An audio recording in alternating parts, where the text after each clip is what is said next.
ಇವತ್ತು ಗಸಗಸೆ ಪಾಯಸ ಮಾಡ್ತಾ ಇದ್ದೀನಿ. ನಮ್ಮ ತಾಯಿಗೆ ತುಂಬ ಇಷ್ಟ. ಇವತ್ತು ಅವ್ರು ಬರ್ತಿದ್ದಾರೆ ಅಂತ ಅವ್ರಿಗೋಸ್ಕರ ಗಸಗಸೆ ಪಾಯಸ ಮಾಡ್ತಾ ಇದ್ದೀನಿ. 2 ಅಚ್ಚ ಬೆಲ್ಲಕ್ಕೆ 1 ಗ್ಲಾಸ್ ನೀರು ಹಾಕಿ ಅದನ್ನು ಕುದಿಸಿ ಕರಗಿಸಿಟ್ಕೊಂಡಿದ್ದೀನಿ. ಚಿಕ್ಕ ಬಾಣಲಿ ಅಥವಾ ಒಗ್ಗರಣೆ ಬಾಣಲಿ ಏನಿರುತ್ತೆ ಅದಕ್ಕೆ 1-2 ಟೀ ಸ್ಪೂನ್ ಅಷ್ಟು ಅಕ್ಕಿ ಹಾಕಿ ಚೆನ್ನಾಗಿ ಫ್ರೈ ಮಾಡಿಕೊಂಡು ಅದಕ್ಕೆ 50 ಗ್ರಾಮ್ ಅಷ್ಟು ಗಸಗಸೆ ಹಾಕಿ ಅದನ್ನು ಕೂಡ ಲೈಟಾಗಿ ಫ್ರೈ ಮಾಡ್ಕೊಳ್ತೀನಿ. ತುಂಬ ಸೀದೋಗಬಾರ್ದು, ಲೈಟಾಗಿ ಅಷ್ಟೇ ಫ್ರೈ ಮಾಡ್ಕೋಬೇಕು.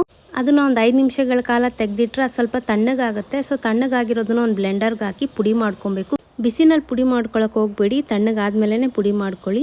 ಈಗ ಒಗ್ಗರಣೆ ಬಾಣಲಿಗೆ ಸ್ವಲ್ಪ ತುಪ್ಪ ಹಾಕಿ ಬಾದಾಮಿ ಗೋಡಂಬಿ ಹಾಕಿ ಚೆನ್ನಾಗಿ ಫ್ರೈ ಮಾಡ್ಕೊಳ್ತಾ ಇದ್ದೀನಿ. ಅವೆರಡು ಫ್ರೈ ಆದಮೇಲೆ ಗ್ಯಾಸ್ ಆಫ್ ಮಾಡಿ ಕೊನೆಗೆ ದ್ರಾಕ್ಷಿ ಹಾಕ್ತಾ ಇದ್ದೀನಿ. ಆ ಬಿಸಿ ಇರೋವಂಥ ತುಪ್ಪದಲ್ಲೇ ಅದು ಉಬ್ಬಿಡುತ್ತೆ.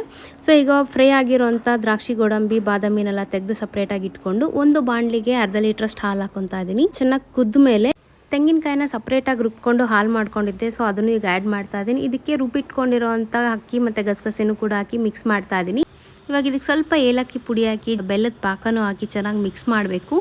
ಸೊ ಬೆಲ್ಲ ಹಾಕಬೇಕಾದ್ರೆ ನೀವು ಗ್ಯಾಸ್ನ ಆಫ್ ಮಾಡಿರಬೇಕು. ಹಾಲು ಸ್ವಲ್ಪ ತಣ್ಣಗಿರಬೇಕು. ಹಾಲು ಬಿಸಿ ಇದ್ದಾಗಲೇ ಬೆಲ್ಲದ ಪಾಕ ಹಾಕಿದ್ರೆ ಹಾಲು ಒಡೆದೋಗೋ ಚಾನ್ಸಸ್ ಇರುತ್ತೆ.